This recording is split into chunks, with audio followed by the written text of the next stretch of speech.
அந்த ஊர் ஜனங்கள்லாம் அவன் வீட்டை தாண்டி போகிறவங்க எல்லாரும் பார்த்துட்டு மாட்டு தொழுவத்தில் என்ன ஒரே பாலாக ஓடின்னு இருக்கு அப்படின்ட்டு எல்லாரும் போய் எட்டி பார்த்தா பால் வந்து அந்த மண்ணில் பட்டு சேரும் சகதியுமாக ஆகி ஒரே இதுவாக இருக்குது அவனோட மாட்டு தொழுவமே. ஸோ இதை பார்த்துட்டு என்ன இப்படி இருக்கான் இந்த பையன்ட்டு எல்லாரும் அந்த ஊர் தலைவர் கர்காச்சாரியார் அப்படிங்கிறவர் தான் ஊர் தலைவர், அவர்கிட்ட போய் இந்த கிராமத்து மக்கள்லாம் கம்ப்ளைண்ட் பண்ணுறாங்க. என்ன சுவாமி, இந்த மாதிரி வந்து இந்த நற்செல்வன் பையன் வீட்டில் போய் பார்த்தா ரொம்ப அநியாயம் பண்ணுறான், பாலாக வழிஞ்சு போயின்னு இருக்கு, பால்லாம் ரொம்ப வழிய விட்டா சுபிக்ஷமே கிடையாது, வீட்டில் லக்ஷ்மி தேவி வந்து சேரமாட்டா அப்படிங்கிற ஒரு ஐதீகம்லாம் இருக்குது. ஒரு சில விஷயங்களுக்கு தான் அந்த பால் பொங்க விடுறதெல்லாம், அந்த மாதிரி கிரகப்பிரவேசம் அந்த மாதிரிலாம் அடிக்கடி வந்து வெள்ளிக்கிழமை பால் பொங்குறது அதெல்லாம் வந்து சொல்லுவாங்க. இது மாதிரி நல்லதில்லை அப்படின்லாம் சொல்லுவாங்க. செல்வம் வராது, மகாலட்சுமி வரமாட்டா அப்படிங்கிற மாதிரிலாம் உண்டு. ஸோ அதை வந்து அவங்க போய் கேட்குறாங்க, அவன் செல்வம்லாம் தங்காதுன்னு சொல்லுவாங்களே, இப்படி பால் வேஸ்ட்டாக ஆறு மாதிரி ஓடி ஒரே சேரும் சகதியுமாக ஆயின்ட்டுருக்கு, எவ்வளோ வேஸ்ட்டாக. ஆனால் அவன் வீட்டில் பார்த்தா அவ்வளோ செல்வமும் இதுவுமா வளமுமா இருக்கான், நல்லா தான் இருக்கான், எங்களுக்கு புரியவே இல்லையே அப்படின்னு போய் கேட்குறாங்க. அப்போ அந்த கர்காச்சாரியார் சொல்கிறாரு, அதுக்கெல்லாம் ஒரே காரணம், அவன் யார் கூட இருக்கான், அவன் யாருக்கு பணிவிடை செய்கிறான், கிருஷ்ணனுக்கு பணிவிடை செய்கிறான். ஸோ கிருஷ்ணன் வந்து மகாவிஷ்ணுவோட அவதாரம் இல்லையா. ஸோ அந்த சுவாமிக்கே அவன் வந்து போய் பண்ணிட்டு இருக்கும்போது அவனை அவர் நல்லா பார்த்துக்க மாட்டாரா அப்படின்னு சொல்கிறார். அப்போ தான் எல்லாருக்கும் புரியுறது, கிருஷ்ணன் வந்து ஒரு மேஜிக் கிட்டுங்கிறது, மேஜிக்கல் சைல்டுங்கிறது எல்லாருக்குமே தெரியும். அவர் வந்து ஒரு பகவானோட ஸ்வரூபம்னு தான் எல்லாருமே நம்புகிறாங்க. அப்படி இருக்கும்போது என்ன ரீசன்னு இது தெரிஞ்சிருந்த உடனே எல்லாருக்கும் வந்து அப்போ தான் புரியுறது. ஸோ அதுதான் இந்த விஸ்வங்கிற நாமத்தோட மீனிங். சுவாமிக்கு நீ வந்து ஃபுல் சரணாகதி நம்ம ஆகிட்டோன்னா வேறு எதுவுமே நம்மளுக்கு தேவையில்லை, அவர் நம்மளை தாராளமாக பார்த்துப்பார். நம்மளுக்கு உரிய இந்த உலகத்தில் இருக்கிற அத்தனை செல்வமான இந்த பணம் காசை தவிர பெரிய செல்வமான பக்தி செல்வத்தையும் நம்மளுக்கு நிறைய அருள்றவர் அப்படிங்கிறது தான் அந்த விஸ்வங்கிற நாமத்தோட அர்த்தம், அதோட சிக்னிஃபிகன்ஸ் ஃப்ரம் திஸ் ஸ்டோரி. இன்னொன்று வந்து ரொம்ப ப்ராமினன்ட் ஆர் இன்ட்ரெஸ்டிங் நாமம் வந்து வஷட்கார அப்படின்னு மூணாவது பார்த்தோம் இல்லையா. வஷட்கார அப்படின்னா என்ன, கேப்டிவேட்டிங் பவர், எல்லாரையும் ஒரு மேக்னெட்டிக் புல்லுன்னு சொல்லுவோம்ல, அந்த மாதிரி இழுக்கக்கூடிய ஒரு கெப்பாசிட்டி இல்லை பவர் இல்லை ஒரு இது திறமை கொண்ட ஒரு சுவாமின்னு பார்த்தா அது வந்து மகாவிஷ்ணு. அவரோட அழகோல something magical about this god அப்படின்னு தான் சொல்லணும். ஸோ எப்போவுமே கிருஷ்ணருக்குமே சொல்லுவாங்க, அந்த கிருஷ்ணர் எல்லாம் கோவிலுக்கெல்லாம் போனாலே நம்ம மனசு வந்து தானாக அவ்வளோ ஒரு சந்தோஷம் வந்துருமா. வருத்தமாக நம்ம போனால் கூட அந்த கிருஷ்ணரோட அந்த சிலை, எந்த கோவில் நீங்கள் கிருஷ்ணர் கோவிலுக்கு போனாலுமே அவங்க அந்த அந்த நம்மள அறியாமல் ஒரு உத்வேகம் ஒரு சந்தோஷம் வந்துடும் அப்படின்றது வந்து சொல்லியிருக்காங்க. அதை தான் இங்கே சொல்ல வராங்க. வஷட்கார அப்படிங்க அந்த வசியப்படுத்தக்கூடிய ஒரு தன்மை. அதுக்கு வந்து மகாபாரதத்துலேருந்து ஒரு ஸ்டோரி கோட் பண்ணுறாங்க. என்னென்னா, இந்த குருக்ஷேத்ரா வார் ஆரம்பிக்கிறதுக்கு நான் முன்னாடி கதை சொன்னேன்ல, இந்த பாண்டவர்கள் வந்து இந்திரபிரஸ்தம் அப்படிங்கிற ஒரு கண்ட்ரி வந்து பாண்டவர்கள் ரூல் பண்ணியிருந்தாங்க, கௌரவர்கள் வேர் ரூலிங் ஹஸ்தினாபுரா. ஓகேவா. ஸோ அப்போ வந்து அந்த இந்திரபிரஸ்தம் வந்து ரொம்ப வளமாக ரொம்ப வந்து ப்ரொடக்டிவாக இருக்கிறத பார்த்து துரியோதனன் வாஸ் ஃபீலிங் ஜெலஸ் இல்லையா. அதனால தான் he wanted to conquer Indraprastha also and defeat Pandavas. அந்த ஒரு ஜெலசினால தான் he call them for the dice game. So அப்படி தான் ஸ்டார்ட் ஆச்சு. அண்ட் டைஸ் கேமில் பாஞ்சாலி காட் ஹியூமிலியேட்டட். அந்த அவமானத்தினால வந்து இட் கைண்ட் ஆஃப் லைக் ஒரு டெரிட்டோரியல் டிஸ்பியூட், ஒரு கோல்டு வார் 2 பிரதர்ஸ்குள்ளே இருந்தது. இந்த ஹியூமிலியேஷனுக்கு அப்புறம் ஒரு பர்சனல் வெஞ்சன்ஸ் மாதிரி ஆயிடுச்சு. ஸோ குருக்ஷேத்ரா வாருக்கு இன்னொரு ஒரு ரீசன் ஆட் ஆனது வந்து பாஞ்சாலியோட humiliation and that it cast a serious impact. But பேசிக்கலாக அந்த வார் பண்ணணுங்கிற அந்த ஒரு இன்டென்ஷன் வந்து 2 பிரதர்ஸ்குள்ளே வந்ததுக்கு காரணம் வந்து டெரிட்டோரியல் டிஸ்பியூட்ஸ் தான். நீ வந்து அதை உன்னோட நாடு நல்லா இருக்கு, என்னோடது இதுவாக இருக்குது அப்படி அந்த மாதிரியான ஒரு ராஜாக்களுக்கே உரிய ஒரு ப்ராப்ளம் தான். ஸோ அப்படி இருந்தபோது என்னாச்சு, இந்த டைஸ் கேமில் அவங்க தோற்ற உடனே அவங்களுக்கு வந்து தோற்றதுனால 13 வருஷம் ஃபாரஸ்ட் எக்ஸைல் வந்து கொடுத்துட்டான் துரியோதனன், வெளியில் போய் இருக்கணும்னு. அப்புறம் அதில் 12 வருஷம் வந்து காட்டில் இருக்கணும், 1 வருஷம் தலைமறைவாக இருக்கணும் அப்படிங்கிறது தான் அவங்களுக்கு பனிஷ்மெண்ட் ஃபஸ்ட்டு. அதுக்கப்புறம் என்ன ஆகுது, அதெல்லாம் அவங்க முடிச்சுட்டு வந்த அப்புறமா திரௌபதி வந்து கிருஷ்ணரை பார்த்து அழறா. இந்த மாதிரி எனக்கு அவ்வளோ கொடுமை எனக்கு நடந்திருக்கு, ஆனாலும் வந்து நாங்கள் தான் வந்து எல்லாத்தையும் அனுபவிக்கிறோம், அவங்கள ஒன்றுமே பண்ண முடியல என் ஹஸ்பண்ட்ஸாலேயோ இல்லை ஒன்னாலேயோ.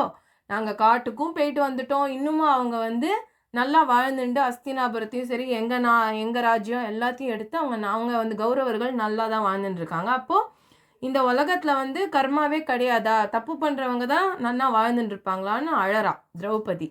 திரௌபதியும் கிருஷ்ணரும் தான் பயங்கர தோஸ்து இல்லை. ஸோ கிருஷ்ணர் வந்து சொல்கிறார், நீ அழாத திரௌபதி, உனக்கு வந்து துரோகம் பண்ணவங்க, உன வந்து அந்த மாதிரி அவமானப்படுத்தினவங்க, உனக்கு தீங்கு செஞ்சவங்க அவங்களுக்கு கண்டிப்பாக அழிவு இருக்குது.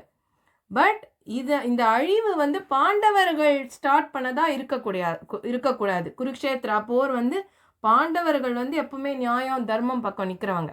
ஸோ அவங்களால உருவாக்கி நிறைய ஒரு அழிவை வந்து பிளட் ஷெட் தானே, ஆப்வியஸ்லி வார்னா blood shed, going to be like lot of people going to die, நிறைய லைஃப்ஸ் போகிறது எல்லாம். ஸோ அது வந்து ஒரு பாசிட்டிவான ஒரு செயல் கிடையாது. For like it should not be initiated by people like Pandavas who always stand for justice and in a very righteous way, இல்லையா? ஸோ அவர் கிருஷ்ணர் சொல்கிறாரு, பாண்டவர்களுக்கு அந்த ஒரு கெட்ட பேர் வந்துடக்கூடாது திரௌபதி, புரியறது உனக்கு நிறைய அவமானம், அதுவும் வந்து பெண் அப்படிங்கிறதுல வந்து ரொம்ப வந்து உன்னை அவமானப்படுத்தினது எல்லாமே கரெக்டு, ஆனால் அவங்க கண்டிப்பாக அதுக்கு வந்து பலனை அனுபவிப்பாங்க, அது என்னோட ப்ராமிஸ். பட் இந்த குருக்ஷேத்ரா வார் வந்து அது ஒன்றுத்தை பேஸ் பண்ணி பாண்டவர்களால் இனிஷியேட் பண்ணக்கூடாது. நான் போய் கௌரவர்கள்கிட்ட பேசுகிறேன், இந்த மாதிரி போர் இல்லாமல் ஒரு 5-6 கிங்டம் ஆச்சு, இப்போ உங்களோட வாழ்வாதாரத்துக்கு ஒரு 5-6 கிங்டம்ஸ் ஆச்சு, நீங்கள் பாண்டவர்களுக்கு கொடுங்க உங்கள் பிரதர்ஸுங்கிற பட்சத்தில் அப்படின்னு நான் போய் ஒரு தூதுவனாக நான் போகிறேன் உங்கள் சார்பா. அதுக்கப்புறமா மேற்கொண்டு எப்படி பேசலாம் என்ன பண்ணலான்னு பார்க்கலாம். ஆனால் நீ வந்து கவலைப்படாத, வார் போய் தான் உனக்கு வந்து உன்னை துன்பம் கொடுத்தவங்களுக்கு வந்து ஒரு முடிவு கட்டணும்னு கிடையாது. அவங்களோட கர்மா கண்டிப்பாக அவங்கள துரத்தும், அவங்கள வந்து கண்டிப்பாக அவங்களுக்கு அழிவு உண்டு அப்படின்னு அவளை சமாதானப்படுத்திட்டு கிருஷ்ணர் வந்து தூதுவனாக போகிறார். பாண்டவர்களுக்கு ஒரு தூதுவனாக கௌரவர்களை பார்க்கறதுக்கு அஸ்தினாபுரம் வரார். அப்போ இங்கே துரியோதனனுக்கு வந்து நியூஸ் வந்துடுறது, இந்த மாதிரி Kannan is coming to meet him on behalf of Pandavas, like ஒரு பீஸ், என்ன சொல்கிறது, போகிற சமாதானம் பேசுறதுக்கு அப்படிங்கிற மாதிரி துரியோதனனுக்கு நியூஸ் வந்துடுறது. உடனே துரியோதனன் வந்து சபையில் சொல்கிறான், எல்லாரையும் கூப்பிட்டு சொல்கிறான், அந்த பாருங்க கிருஷ்ணன் வரான், பாண்டவர்கள்லாம் வந்துட்டாங்க, வனவாசம்லாம் முடிச்சு வந்துட்டாங்க, இப்போ வந்து கிருஷ்ணன் வந்து எவ்வளோ பண்ணியும் அவனுங்க வந்து அடங்க மாட்டேங்கிறாங்க, கிருஷ்ணன் வந்து ஏதோ தூது பேச வரான் சமாதானம் பேசுறதுக்கு, அவன் உள்ளே வரும்போது யாரும் எழுந்து மரியாதை கொடுக்கக்கூடாது, ஒருத்தருமே எழுந்துக்க கூடாது, அவன் உள்ளே வரும்போது அவன் வந்து அப்படின்னு சொல்கிறான். இப்போது பீஷ்மர் அப்புறம் விதுரர் எல்லாரும், அவங்க திருதராஷ்டிரர் எல்லாம் பெரியவங்களாம் இருக்காங்களா, துரோணாச்சாரியார் இருக்கார் அவங்க சபையில், இவங்களாம் ரொம்ப பெரிய மனுஷங்க, எல்லாருமே சொல்கிறாங்க அதெல்லாம் தப்புப்பா, கிருஷ்ணர் வந்து நீ லேசாக எடை போடாத, கிருஷ்ணன் வந்து அவன் கண்ணை வந்து மகாவிஷ்ணுவோட அவதாரம், நீ வந்து அந்த மாதிரி அவனை மரியாதை இல்லாமல்லாம் நடத்தக்கூடாது அப்படின்னு சொல்கிறாங்க. துரியோதனன் கேட்கல, அதெல்லாம் முடியாது, நான் மன்னன், நான் சொல்கிறது நீங்களாம் கேளுங்க, அவன் ராஜாவோ இல்லை விஷ்ணுவோட அவதாரமோ அதெல்லாம் எனக்கு தெரியாது, என்னதான் இருந்தாலும் அவன் மாடு மேய்க்கிறவன் தானே, அவன் வந்து ஒரு திருட்டு பையன் தானே, அதனால அவன் கோலம் என்ன கோத்திரம் என்னன்ட்டு அவதூறாக பேசிட்டு எல்லாருக்கும் ஆர்டர் பண்ணிடுறான், யாருமே எழுந்து நிற்கக்கூடாது அவன் உள்ளே வரும்போது, அவனுக்கு அப்படி ஒரு அவமானத்தை இந்த சபையில் நம்ம கொடுக்கணும் அப்படின்ட்டு சொல்லிட்டு உட்காந்துருக்காங்க எல்லாரும். கிருஷ்ணர் வரார். கிருஷ்ணர் வந்த உடனே என்ன ஆகுது, திடீர்னு ஒரே ஷாக்கு, ஒரே ஷாக்காகி கோவம் வருது துரியோதனனுக்கு. என்னடா அப்படின்னு பார்த்தா எல்லாரும் நின்றுட்டு இருக்காங்க. எல்லாரும் நின்ன உடனே இவனுக்கு தாங்கவே முடியல. கிருஷ்ணர் அங்கேருந்து சூப்பராக அந்த மயில் பீலாம் வச்சுண்டு அப்படியே அவரோட ஃப்ளூட்டோட அப்படியே அழகாக வரார். பார்த்தோன்னே அப்படியே எல்லாரும் நிற்கிறாங்க. துரியோதனனுக்கு கோவமான கோவம். உடனே கர்ணனை கூப்பிட்றான் சைடில். கர்ணனை கூப்பிட்டு கேட்குறான், ஏண்டா என்ன சொன்னேன் நான், நீங்களாம் யாரும் எழுந்துக்கக்கூடாது, அவன் அங்கே வரும்போதே அவனை மதிக்கக்கூடாது, அவனுக்கு அப்போ தான் தெரியும் அவனோட இது என்னங்கிறது, அப்படி அவமானப்படுத்தணும்ல நான் சொன்னேன், யாருமே நீங்களாம் கேட்காம எல்லாரும் இப்படி நின்றுருக்கீங்களே அப்படின்னு சொல்லி கர்ணனை கேட்குறான். உடனே கர்ணன் சொல்கிறான், மன்னா நீங்கள் இப்போ என்ன ஸ்டேஜில் இருக்கீங்க, என்ன ஸ்டேட்டஸில் இருக்கீங்கன்னு கொஞ்சம் பாருங்க அப்படிங்கிறான். குனிஞ்சு பார்த்தா துரியோதனனே நின்றுருக்கான். மன்னா நாங்கள் யாரும் நிற்கலை, நீங்கள் சொன்னதை கேட்டு நாங்கள் எல்லாரும் உட்காந்துன்னு தான் இருந்தோம். ஆனால் எப்போ கிருஷ்ணன் உள்ளே வந்தோடனே நீங்களே எழுந்து நின்னீங்களோ, மன்னனே எழுந்தப்புறம் நம்மளாம் எப்படி உட்காந்துருக்கிறது, நாங்கள் எல்லாரும் எழுந்துட்டோம் அப்படின்னு சொன்னான். ஸோ இதுலேருந்து என்ன தெரியறது, துரியோதனன் என்ன நினச்சான், he should humiliate Krishnan, he thought that way. So அவன் நெகட்டிவாக கண்ணனை வந்து அவமானப்படுத்தணும்னு முடிவு பண்ணியிருந்தான். ஆனால் கண்ணன் என்ன பண்ணான், அதை முன்னாடியே தெரிஞ்சுண்டு he kind of did all the control.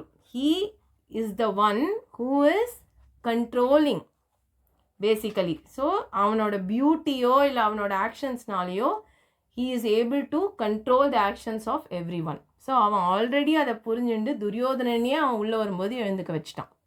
So அதுதான் அந்த வஷட்கார அப்படிங்கிற நாமத்தோட பவர் பேசிக்கலாக. த வே பகவான் acts as an internal controller who is able to captivate his devotees, pull his devotees towards himself through his beauty இல்லை charm, whatever it is. So அதுதான் அந்த நாமத்தோட power. So நம்ம விஷ்ணு சஹஸ்ர நாமத்தில் இந்த மாதிரி நாமங்கள்லாம் சொல்ல சொல்ல சொல்ல we will also get closer to பகவான். we will reach his feet very soon, very easily அப்படிங்கிறது தான் இந்த ஃபஸ்ட்டு ஸ்லோகம்.